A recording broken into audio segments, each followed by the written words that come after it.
Hi friends, எல்லாரும் எப்படி இருக்கிறீங்க? எல்லாரும் நல்ல சுகமாக இருக்கிறீங்களா? இன்றைக்கு பார்த்தீங்களா, நான் ஸ்ரீலங்கா ஸ்டைலில் பேன் கேக் செய்து காட்ட போகிறேன். சில பேருக்கு தெரிஞ்சிருக்கும், சில பேருக்கு தெரியாமல் இருக்கும். தெரியாதாக்கள் என்னுடைய இந்த ரெசிபியை பாருங்க. வாங்க இப்போ என்னென்ன தேவைன்னு சொல்லி நான் காட்டுறேன். இந்த பேன் கேக்குக்கு பார்த்தீங்கன்னா இந்த உள்ளுடன்னு சொல்லுவாங்க, அது ரெடி பண்ணுறதுக்கு நான் சர்க்கரை எடுத்திருக்கிறேன், அதோட தேங்காய் பூ எடுத்திருக்கிறேன், ஒரு 3 ஏலக்காய் எடுத்திருக்கிறேன். இவ்வளோத்தையும் வச்சு தான் அந்த பேன் கேக்குள்ளே வைக்கிற அந்த உள்ளுடன் தயார் பண்ண போகிறேன். அடுத்ததாக பார்த்தீங்கன்னா இந்த பேன் கேக், அதாவது அந்த பேன் கேக்கான அந்த தோசை மாதிரி இருக்கும், அது ரெடி பண்ணுறதுக்கு நான் நார்மல் கோதம்பமாக எடுத்திருக்கிறேன், அதோட ஒரு முட்டை எடுத்திருக்கிறேன், கொஞ்சம் பால், நீங்கள் தேங்காய் பாலும் விடலாம், பசுப்பாலும் விடலாம், கொஞ்சம் மஞ்சள், கொஞ்சம் உப்பு. இப்போ இது எல்லாத்தையும் வச்சு இந்த ஸ்ரீலங்கா ஸ்டைலில் நாங்கள் பேன் கேக் எப்படி செய்யணும்னு சொல்லி பார்ப்போம். இப்போ பார்த்தீங்கன்னா நான் அடுப்பில் ஒரு சட்டி வச்சுருக்கிறேன். அடுப்பு நான் மீடியம் ஃப்ளேமில் தான் ஆன் பண்ணி விட்டுருக்கேன். இப்போ நான் இந்த தேங்காய் பூ இதுக்குள்ளே போட போகிறேன். இப்போ இந்த தேங்காய் பூவோட நான் இந்த சர்க்கரையும் போட போகிறேன். அப்படியே மீடியம் ஃப்ளேமில் வச்சு இதை லைட்டாக நாங்கள் மிக்ஸ் பண்ணி கொண்டு இருப்போம்.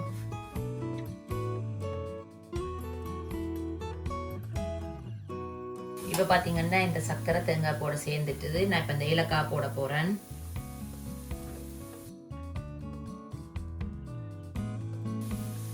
அவ்வளோதான் ஃப்ரெண்ட்ஸ். இப்போ இந்த பேன் கேக்குள்ளே வைக்கிற அந்த உடன் ரெடி ஆகிட்டு இப்போ நான் அடுப்பை ஆஃப் பண்ண போகிறேன்.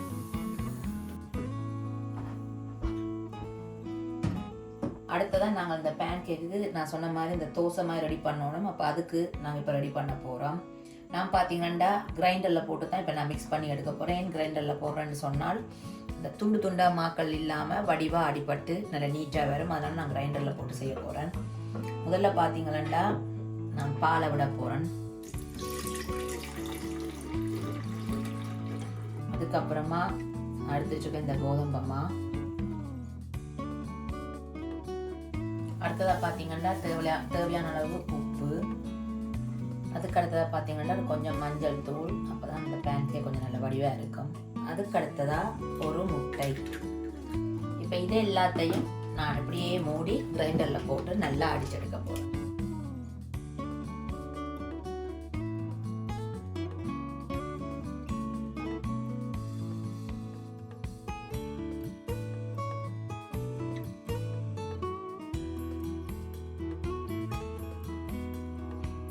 இப்போ பார்த்தீங்கன்னா ஒரு பாத்திரத்தை நான் அடுப்பில் வச்சு சூடற விட்டுருக்கிறேன். இப்போ நான் கொஞ்சம் பட்டர் தடவ போகிறேன்.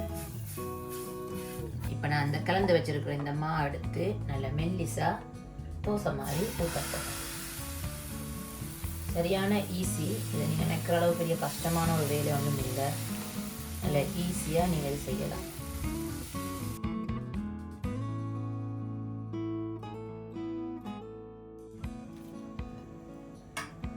இப்போ நாங்கள் இந்த சூட்டோடையே நாங்கள் இந்த செய்து வச்சுருக்கிற இந்த கொக்கனட் இந்த உள்ளுடனை சூட்டோடையே வச்சு நாங்கள் சுற்றிடணும். ஆறினா கொஞ்சம் இந்த ஒட்டுறது கஷ்டமாக இருக்கும். கொஞ்சமாக இந்த தேங்காய் பூ சர்க்கரை மிக்ஸை ஒரு கொஞ்சமாக வச்சுட்டு அப்படியே நீங்கள் இந்த ரோல் சுற்றுற மாதிரியே சுற்ற வேண்டியது தான். நல்ல மெல்லிசா பொறுமையாக அப்படி சுற்றிட்டு பிறகு இந்த 2 சைட்லேயும் நீங்கள் லைட்டாக விரலால் அமர்த்தி விடுங்க. பார்த்தீங்களா, ஸ்ரீலங்கா பேன் கேக் ரெடி ஆயிட்டு. இதே மாதிரி நான் மற்றதையும் சுட்டுட்டு நான் உங்களுக்கு காட்டுறேன்.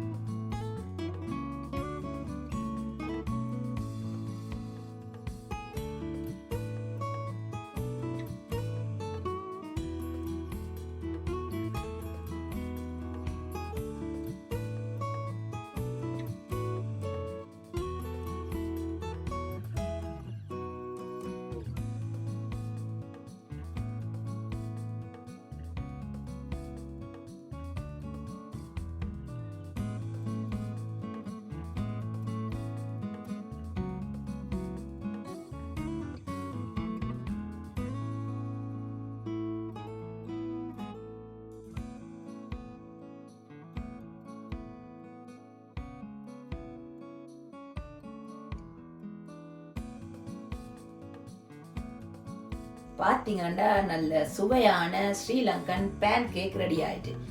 பாருங்க, ஒவ்வொன்றும் சும்மா ஒரே மாதிரி சைஸில் நான் சுற்றி இருக்கிறேன்.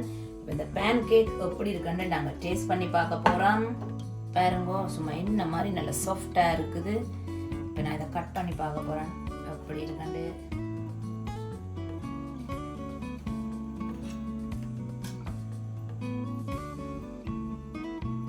பார்த்தீங்களா சும்மா அந்த மாதிரி இருக்குது. இப்போ எப்படி இருக்காண்டு பார்ப்போம்.